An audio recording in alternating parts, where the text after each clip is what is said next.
Hello, my name is Molly Sullivan, and I will be telling you more about multiple sclerosis today. What is multiple sclerosis? It is an abnormal response of the body's immune system that targets the central nervous system. It is a progressive disease throughout the different types of MS that someone can have, which it can worsen or it could get better. And it interrupts the brain, spinal cord, optic nerve, and the optic nerves. The nerves become inflamed and damaged myelin on the axon prevent proper transmission of a message from the CNS throughout the body. It is an immune-mediated disease, so the body is going to attack the healthy parts of the body, in this case, the myelin of the nerves, and the phagocytes, antigen-specific cytotoxin T lymphocytes, and cytokines are what are responsible for doing this. The nerve anatomy for the myelin on the axon, it is the fat coating that surrounds the fibers of the nerves and aids in signal transmission throughout the body. And when they are damaged, it can slow down the rate of the signal of the transmission and even stop it altogether. In the picture over here, you can see the first nerve, the transmission is very quick and fluid, and in the bottom, it's very slow and also tapers out, so it could not even go through completely. And myelin can be regenerated, but if significant scarring occurs due to a lot of damage, it cannot be fixed. And then you can see over here the top very myelinated good cell or nerve cell, and then the bottom is very destructive and scarring all over. Relapsing remitting MS is the most common type of MS that is diagnosed. Oops. And it is reoccurring episodes of neurologic symptoms that present new or increasing symptoms.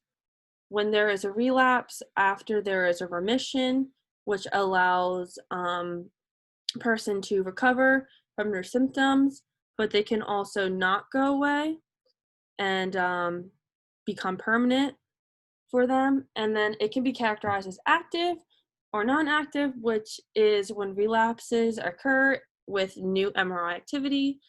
And it could also be characterized as worsening or not worsening, which is an increased disability condition with increased symptoms. Secondary progressive MS follows right after the initial onset of RRMS, which you can see in the graph over here in gray. And it is increased neurological function over time. And you can see how with time and new MRI activity, it continues to get worse with active or non-active progression. Okay. Primary progressive MS is an increase in disability of neurologic functions due to onset symptoms, and this is without relapses of remissions, and once again can be characterized as active, non-active, or with progression or without progression. The causes and genetics of multiple sclerosis. It is not inherited, and the cause is unknown, but they think that researchers think that it has something to do with the body's immune response to itself. It is most common in ages 20 to 50, but there are also cases in children and older adults. For gender, women are 3 times more likely to be diagnosed with MS than males, and this might have something to do with the hormones that women have. Most common in Caucasians and Northern European ancestry, but it's also present in most ethnic groups around the world. Environmental factors may also play a role, including low vitamin D, smoking, obesity, and geography. Symptoms of multiple sclerosis are different for each patient because of the disease being so unique, and it's also unpredictable. Some primary symptoms are fatigue, pain, muscle weakness, numbness or tingling, lack of coordination, tremors, visual disturbances, slurred speech, dizziness, bowel, bladder, and sexual function problems, and trouble with walking. Secondary symptoms can also arise due to the primary symptoms, and some examples of these could be depression and behavior changes. The diagnosis of MS. So there's a series of different evaluations, tests, and background information that a physician or doctor can use to help determine if someone has developed MS, but there are no specific tests to determine if someone does have MS. Some of the tests and evaluations that are used are MRIs, CAT scans, neurological and physical exams, blood tests, and medical history, and like family history as well. This picture is an MRI, and you can see with the arrows, they're pointing at white dots, and that's where there is evidence of multiple sclerosis in the brain. And early diagnosis is key for MS because it can help increase the risk or the treatment success rate, and it's also just very difficult since the symptoms are so irregular in each patient. The steps to follow are: one, once you have determined nerve damage in two different places throughout the body, you then have to be able to determine that these two evidences of nerve damage happened at two separate times, which would be two different episodes of MS. And it needs to rule out that there aren't any other possible neurological symptoms or diseases that the patient could have. Nearly 1 million people in the US have been diagnosed with MS. The most common type of MS is the relapsing remitting MS, with 85% of them being diagnosed with that, and then 15% have been diagnosed with primary progressive MS. For the management and medication, there is no cure for MS at this time, so more research does need to be done in order to better understand it. But treatment plans need to be made so for each person individually, because it is so unique, based on the symptoms that they have, that the disease is causing them to have. Rehabilitation can be used like occupational, physical, and speech therapy to help treat some of their symptoms. And medication can also be used to manage the symptoms, relapses that occur, and preventing the progression of the disease.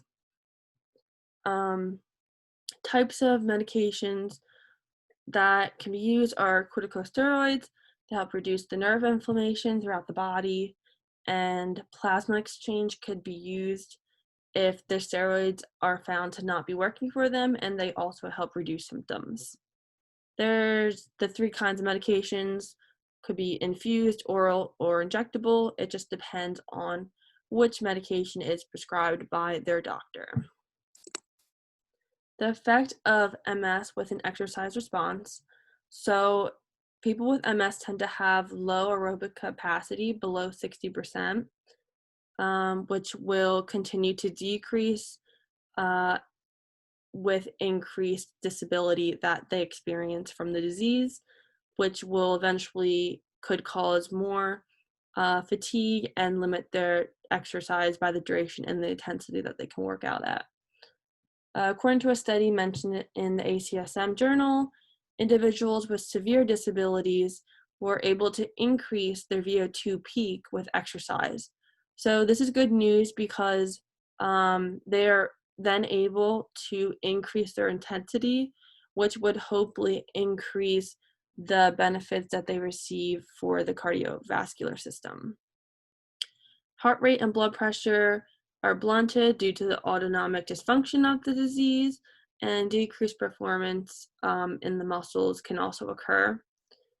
People with MS tend to have a very low heat tolerance, so you need to make sure that they're hydrated throughout exercise and also in a comfortable environment, and fans can be used to further cool them down if needed. Anti-inflammatory drugs have no effect on exercise. Corticosteroids can increase blood pressure, blood glucose levels, mood swings, and retention of fluids. So those all need to be taken into consideration during an exercise prescription. Disease-modifying medication has flu-like symptoms and irritation at injection site. So those as well can limit exercise and need to be addressed in the exercise prescription. And you need to monitor regularly those drugs with blood tests, make sure that they are working properly in the body, and then also monitor any worsening symptoms that can occur with exercise. People with MS tend to not be physically active due to the symptoms that they experience from the disease, but it is actually one of the best things that they can do for themselves, because by doing aerobic exercises, stretching, progressive strength training, and yoga, it can help decrease the symptoms that they experience with MS. It also helps improve their body, mind, and mood, strengthen arms and legs, and any other muscles or parts of the body that they are trying to strengthen, decrease over fatigue, and better control bowel and bladder movements if those are symptoms that they are experiencing. For its case study, Mrs. EM is a 35-year-old woman diagnosed with relapsing remitting multiple sclerosis. She has troubles with coordination, dizziness, and fatigue. The last episode she experienced was 1 month ago that had new MRI activity. Her dizziness has subsided, but still experiences fatigue and coordination issues from time to time. She recently has been able to go back to work and drive. She does not have a good diet and enjoys taking her dog on a walk each day. Mrs. EM receives treatment from an occupational therapist and a physical therapist to help reduce symptoms. She does not regularly exercise due to her symptoms causing her pain, and she also takes 3 types of medication. She is at moderate risk and has a low disability level. Her goals are to develop a healthier lifestyle that include daily exercise, increase coordination in her body so that she can work in fluid movements, and to reduce pain during daily exercises. Some special considerations are to make sure that a medical clearance is done before the exercise prescription is assigned and implemented into her daily life. And fatigue is common, especially since she experienced fatigue. So it is recommended that she would work out in the morning when she has the most energy.